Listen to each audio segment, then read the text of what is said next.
If you're a type of a guy who can make an onion cry, you're gonna love this video. Because today we're gonna cover an opening that can humiliate your opponents like nothing else. This is an opening that not just wins a game, it takes their soul. I'm talking about the hellishly dangerous Halloween Gambit. And the first great thing about this gambit is that it comes out of this position, which you can easily achieve in pretty much every game that you play. It comes out of the 4 knights game. So usually you start off with a move pawn to e4, your opponent's pawn's pawn e5, you go knight f3 attacking this pawn. In most cases they play knight c6, but even if they go for the Petrov's game or the Stafford game with the knight f6, it doesn't really matter because we want all 4 knights to be out. So either way we're going to reach this position.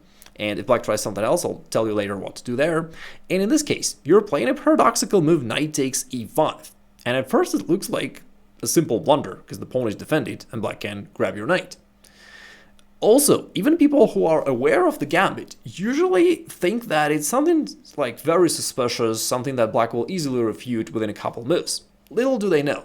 It turns out that somehow this gambit is a lot more effective than it seems at first. In fact, according to the database, funnily enough, the move knight takes e5 right here has the highest win rate for white compared to any normal moves of white. Can you think of that? It really has the highest win rate compared to any other move of white in this position.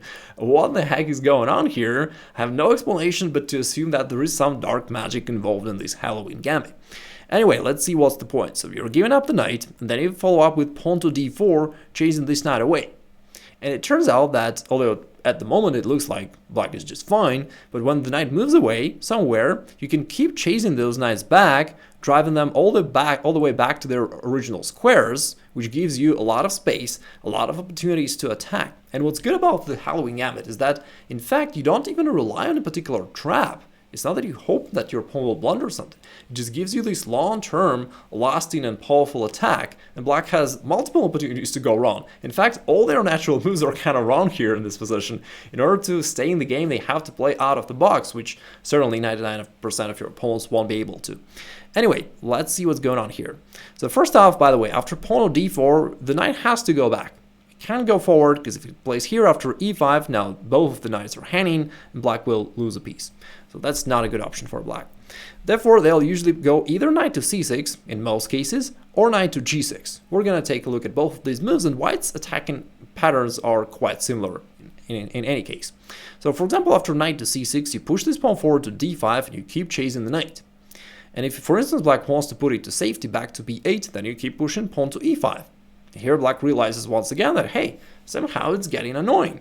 The knight cannot really go forward. Your knight takes away this square, your queen takes away those squares, therefore the knight has to go all the way back to g8. And if black plays that, then it's quite pathetic. I mean, black is up a piece, but it's quite clear that they're setting it up for the next game. They're about to resign, right? And you can lock the situation by going pawn to d6, so that black can never move any of their pieces out, and they are completely stuck there. So that's how you win the game, basically, very easily. Moreover, if black tries to get fancy, let's take a move back. Let's say they realize that there's nothing they can do besides knight to g8 and they're not feeling like playing that move. They may try playing queen e7, trying to pin your knight, pin your pawn and attack. It's trying to kind of get away with this tactical solution. But in this case, you still play queen e2, playing the similar move, which still forces knight to go. And after knight g8, the move which is very useful to remember, because it's one of your main attacking ideas in all of these variations, is the move knight to b5.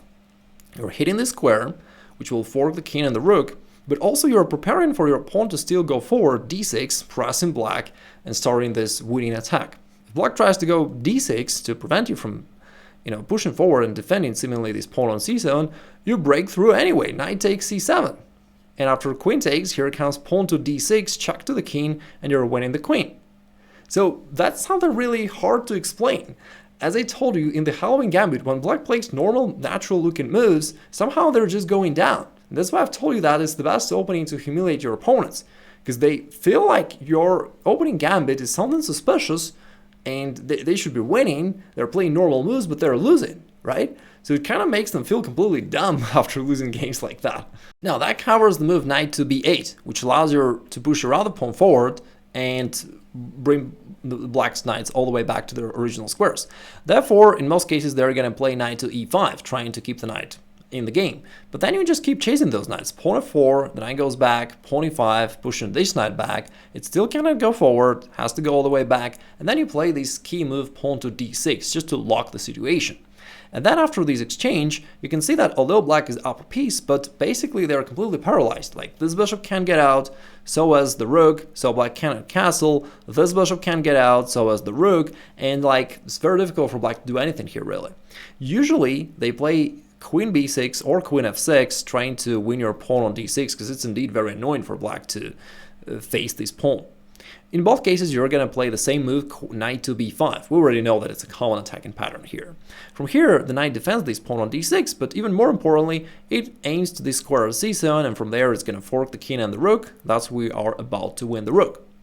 And now black again feels kind of uncomfortable, because the only way to cover that is to play king to d8. And okay, they covered knight to c7 move, but still their position is awkward, and now they have this exposed king in the middle of the board. So you keep pushing forward, play pawn f5, attacking the knight. Now after knight goes here, you can win one more tempo by bringing your bishop into the game with a tempo. Now you're attacking the knight. They usually play pawn to f6, and here you play another move, which is a more normal move. It's queen to d2. Now remember we talked about that previously, that in the Halloween Gambit, you don't really try to pull off some quick trick and to defeat black. No, you're actually having a great position. That's the beauty of this gambit, because black is paralyzed. So you're not even in a hurry. You can simply develop, and black is in trouble figuring out what to do. You can just develop, bring more and more pieces into play, develop your attack however you like it. Black has to think hard and find some solutions. Queen d2 is also a useful move in all these variations where black goes king d8, because sometime in the future down the road, your queen can jump over there and all of a sudden deliver this crushing attack. For example, in this position, black usually goes pawn a6, thinking that now your knight will go back and they'll finally win this pawn on d6 and again back to normal life, but in fact they're already lost. They just don't know about it yet. So what you do is you play bishop e3, hitting the queen. You try to move this queen away, because after it moves, you then play queen a5, delivering this nasty check, forcing the king to move back to e8, and after that you execute your usual threat, knight to c7, forking the king and the rook. Therefore, in the next move you grab the rook, now you're up material, and your position is still dominant. The knight will go back through b6, you can castle queenside, and you have a completely winning game. Here's another little detail. If you played it once against your opponent and scared the hell out of him with a Halloween Gambit, he may not feel like playing the knight to f6 move against you anymore. So instead, he may choose to play bishop to c5, which is another classical move of black in this position. It's the second most played move. But what's really surprising is that you still play the same move, knight takes c5. It's really mind-blowing, by the way, that in this position, basically after any move of black, not any, but after two most common moves, which they play in the vast majority of the cases, you're gonna sack your knight here on a5. I mean, it's something weird. Again, I cannot explain that, but it's just really good. So here, in this case, knight takes c5 is even better for white compared to the usual Halloween Gambit, because now that's not even a sacrifice. With the move pawn to d4 in this double attack, you're getting a piece back instantaneously. They usually capture here, and after queen takes d4, you've got a completely dominant position with an easily developed attack. So now you grab the center of the board, you attack this knight. If the knight moves somehow, you're gonna grab this pawn on g7 and attack the rook, and black's in big trouble. I've got another video where I cover that in greater details, so if you wanna dive into this variation, you can check it out later. But for now, let's come back to our Halloween Gambit. We've just covered the move knight to c6. We know that after that, you keep pushing your pawns forward. So what if your opponent moves the knight to the opposite side, knight to g6? Well, then you keep doing all the same thing. You keep pushing these pawns forward, pawn e5, once again pushing the knight all the way back, and in this position you go bishop c4, aiming to the square. And before I dive into variations, let me just tell you a couple general ideas, attacking patterns in this position. Because here's the thing, again, your opponent is up a piece, but he's completely passive there. Now, in contrast to this, you are having a very dominant position. Thanks to this pawn wedge, it takes off this natural square f6 from his knight, therefore can't develop normally, and you've got a couple attacking options. So the first one is queen to f3, aiming for the fool's checkmate. And although black can defend, but his position is so clumsy that maneuvering is very difficult for black. So queen f3 is quite dangerous, very straightforward threat. Also, in the middle game, or even straight away, one of the things that you can do is you can castle and then simply chuck these pawns forward. you've got this pawn advantage in the middle of the board, and you can use that to keep pushing and keep pressing black, punching them all the way back to the ropes. So that's the second thing. The third idea, which is also similar, is that you can push your h-pawn forward this way and drive away this knight. So that's another thing that you can consider. In this position, I mean, in most cases they go d6, trying to get rid of this annoying pawn, which limits their space, but then you play queen f3, attacking this pawn. Your bishop is supporting it, so bishop e6 is what they usually play, but then you snatch this pawn on b7 happily, and then they think, hey, wait a second, this bishop is hanging, I can just grab it. But here comes queen to c6 check. It turns out that they can't move their queen because that will leave this rook undefended.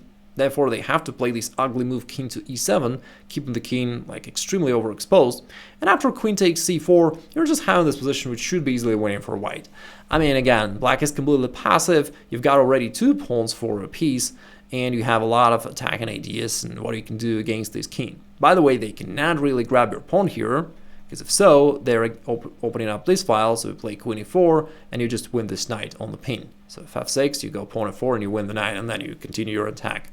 Besides the move pawn to d6, they may try the move bishop b4, which also makes perfect sense. They simply hope to develop the knight this way and then to castle. In this case, you still play queen f3, all the same stuff, threatening this pawn. In this variation, black may play queen e7 because they have developed their bishop already, and therefore queen e7 would not block it on the original square, so queen e7 makes sense. But then you utilize another attacking idea we discussed previously, it's pawn to h4, aiming for pawn h5, and that will again force the knight all the way back to f8, which is completely ugly. Besides that, pawn h4 potentially may support this bishop g5 move in some lines, which is also annoying. And again, very difficult for black to defend it. They usually trade here on c3, which doesn't change anything. They're still left with all the same problems. This e5 pawn deprives this knight of the f6 square. It can be developed normally. You're threatening h5, maybe bishop g5 in some lines. Very annoying for black. And if knight takes h4, by the way, trying to like counterattack you, that clearly backfires after rook takes h4. Now this deflects the queen, and here comes queen takes f7, which is some sort of a scholar's checkmate, queen to f8. As we can see, the Halloween Gambit is in fact a lot stronger than it seems initially, and it will indeed scare the hell out of your opponents. Now, I do agree that just studying openings is not enough to become a strong chess player, so if you want that, you may check out this free masterclass about the positional play. Have a great rest of the day, and I'll talk to you soon.